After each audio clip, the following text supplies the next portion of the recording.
The Ministry of Education to track students from common entrance through secondary school. Some Kadooment band leaders aren't overly happy about how things are going this crop over. And in sports, Kevin Peterson smashes a double off India in the historic test at Lord's. Credible, balanced, committed. This is the CBC Evening News. Good evening, I'm Pearson Bowen. This is the CBC Evening News. Government is putting in place a strategy that will track every child entering secondary school to ensure that they do not fall through the cracks and develop bad habits. The disclosure today from Education Minister Ronald Jones at a ceremony recognizing outstanding students who wrote this year's exam. Students from 12 primary schools were rewarded for their good work by the New York-based Hilltops Community Association. Mr. Jones noted that although Barbados has a good education system, there are too many students who are failing. He revealed that while it costs government $6,000 a year to educate one child in secondary school, it takes over $40,000 to look after a person who is incarcerated. If at age 13 you're given, I don't care who you are, if you're given trouble, disrupting the school, wasting your time and taxpayers' money, we're going to take you out of the system because that means something is breaking down, either within the home, within the community, or within yourselves. And we need support for that. Because I would say to parents, I hope that you would prefer your child who might be giving you problems and trouble and going down the negative path to be taken out of that environment and be placed in an environment before they end up in the big hotel we have up in St. Philip. Mr. Jones explained the new tracking system will assess the performance and behavior of 3,760 students. The technology supporting that system is already in place. We will try to find if you are in fact keeping the standards up and keeping the standards going, or that you've slipped. And if you've slipped, why have you slipped? Is there a disconnection between what you're doing in the classroom, your behavior at home, influences in the community? Are you following multitudes to do evil? We all know that phrase. So for the first time we will be doing what is called basically elongated study, tracking 3,760 odd students. Health Minister Donville Innes is urging University of the West Indies medical students to get more involved in research. He was speaking during the 11th Professor Mickey Walrand Scientific Symposium in the auditorium of the Queen Elizabeth Hospital. The annual event attracted medical students, interns and doctors from the healthcare sector in Barbados and the Caribbean. Mr. Innes says research is vital in dealing with some of the health challenges currently affecting people of the region. Research is a very critical determinant for growth in any institution, and more so in a healthcare setting, where new diseases will put stress on any healthcare system. And that is why it is necessary for us as a people to develop our own research based on our own cultural behavior instead of importing and adopting foreign ideas exclusively. New treatment regimes have to be developed. And of course, given changing trends and lifestyles, new approaches to treating patients have to be implemented, which are in keeping with our fast-paced, technologically driven society. The head of the Police Traffic Division is pushing for those caught engaging in illegal street racing to have their driver's licenses revoked. Station Sergeant Rodney Innes says the police have been engaged in discussions with insurance companies in yet another attempt to clamp down on this dangerous activity on our roads. He says simply prosecuting and having these individuals pay fines is not enough. We've been in meetings with the Insurance Association, with the Ministry of Transport and Works, and various entities where we come together and put forward an airtight solution. Just enforcing traffic law and putting persons before the court isn't the answer, because you get repeat offenders. And therefore, we need to be able to get these persons off the street. Having someone prosecuted and pay a fine is one thing. Having them off and so that the road would remain to some sort of normalcy, where we have safety as paramount, is another. And we've been working hand in hand with the different agencies and stakeholders to try to bring this thing, to curb this kind of behavior. Station Sergeant Innes says everything must be done to protect the average motorist. He says there are too many instances where illegal street races have resulted in accidents and the loss of innocent lives. Barbados will soon have an information guide that will list all types of products manufactured locally. Executive Director of the Barbados Manufacturers Association, Bobby McKay, says the organization will soon be publishing a directory. The directory will show you all the different categories, because people aren't aware of some of the products that we make here because they don't pick up the containers when they're in the supermarket or wherever they are. So we're doing this, which will show you who makes drapes, who makes cleaning products, who makes furniture, who makes cuckoo. You'll be able to go through there and see every single manufacturer in Barbados and understand where and how to reach them. Cropover 2011 is being promoted as the sweetest summer festival. However, from the standpoint of some veterans, Cropover this year hasn't been that sugary. The way the festival is being promoted this year has hit a sour note with some of the leaders of the Kadooment Band. Outrage Band leader Trevor Chase agrees that the festival is indeed sweet, but thinks that eliminating some elements is doing Barbados an injustice. In fact, he feels the infrastructure needs to be revisited. We are putting ourselves in a position that the other Caribbean countries, like the Sima, Hassan, those people will take away from us, because you always hear when the other folk go down that you see more creativity in St. Vincent.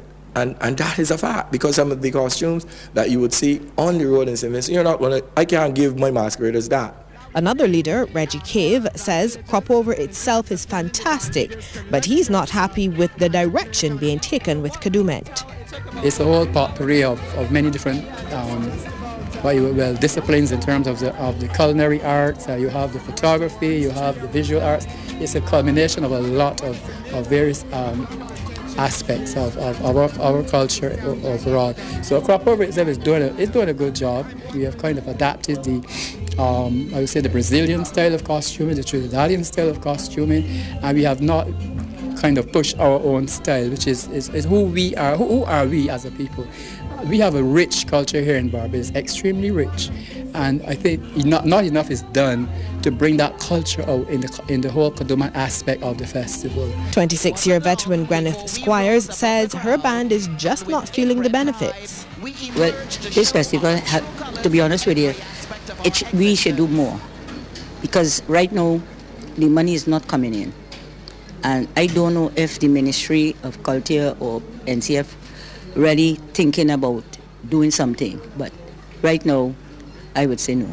And Betty West says she can think of some improvements, but will be staying positive throughout the festival. I'm the sort of person, time for me is flying, but I'm the sort of person, as soon as I put my feet in, I'm very positive. After, I'll say what I have to say, whatever. I know the NCF is doing their best. They have problems. We all have problems, and I think we have to get together and trash out things. Lisa Broom, CBC News.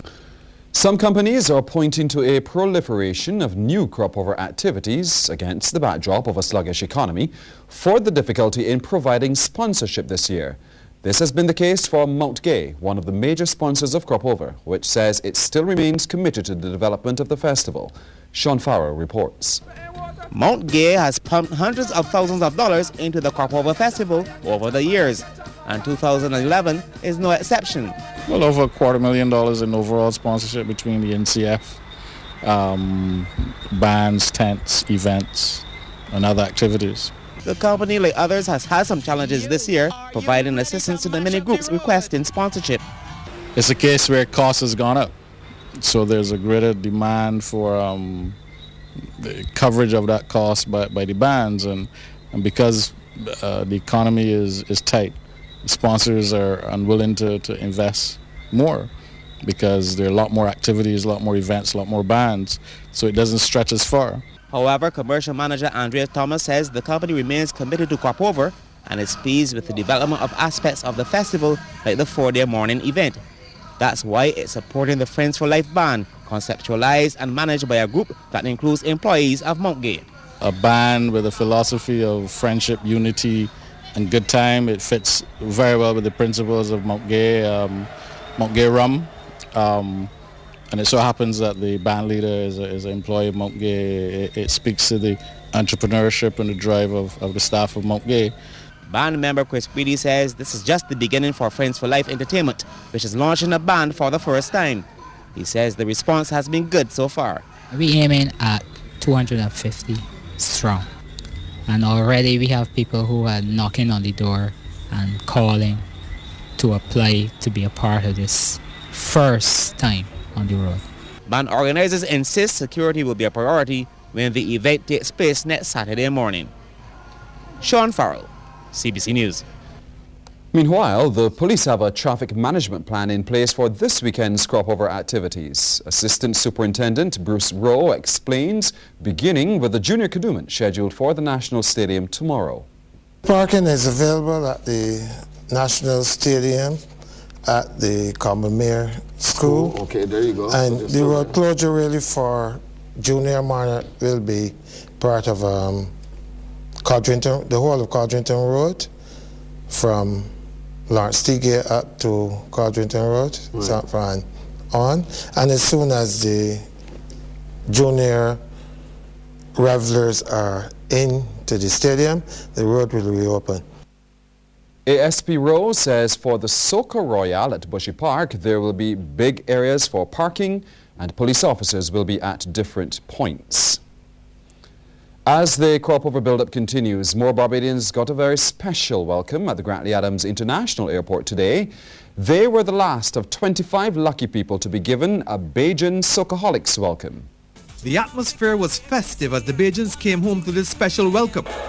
Janice Clark came in from Toronto, Canada with her grandson Dane Henry. She was last home 2 years ago for her grandmother's funeral, but this time is different. My first priority is here to visit my father. He's getting on in age, so I'm here to see him. And then I'm going to go do everything I can as fast as I can. Her grandson Dane, a 17-year-old student and footballer, is having his first visit to the Rock. This is kind of a surprise. I've never been here. I've heard a lot about it.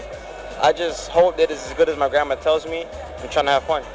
Karen Smith flew in all the way from Bonn, Germany, where she works with the United Nations. For her, the surprise welcome was overwhelming. After missing crop-over for 2 years, she is ready to make up for lost time. According to Karen, her friends have already set a packed schedule for her. Tonight is Bruce's Road. Tomorrow is Splash Barbados pool party, maybe Lamanarva, Parway 4 probably. Holy Cross on Sunday. Minister of International Transport George Hudson turned up at the airport to be part of the celebrations. He was pleased with the partnership between the Grantley Adams Airport and the CBC Socaholics in sponsoring the CBC Socaholics welcome. Whatever we can do to make visitors feel welcome and to encourage persons to return to Barbados is always a positive spin-off, certainly from a tourism point of view. We now have the Red Jacket shoes behind us, I hope, and I expect that they will be playing their part in bringing several additional tourists from within the Caribbean, Guyana, Trinidad, Jamaica, and of course persons from the smaller islands, so things are looking up. Communications specialist with the Grantley Adams International Airport, Keith Goddard, was happy with the way the program has gone. The whole idea behind this is to ensure that the Grantley Adams International Airport can be a part of the national festival in a real tangible way, and that is to be able to welcome Barbadians home, and certainly to be able to emerge visitors to the island in what is crop-over for us. And I think the last week that we've been doing this, welcoming home 25 persons and making them winners here at Grantley Adams, has shown us that what we're doing is a good thing, working with Socaholics and CDC to make sure that Bajans coming home for the festival and visitors to Barbados have a wonderful time once they land and once before they get off into the vehicles to go to the destination. One of the non-Barbadians arriving today was Trinidadian Calypsonian Black Stallion. I want to say again, it's good to be in Barbados, always good to be in Barbados. Tonight the black man feeling the part. Mike Goddard, CBC News.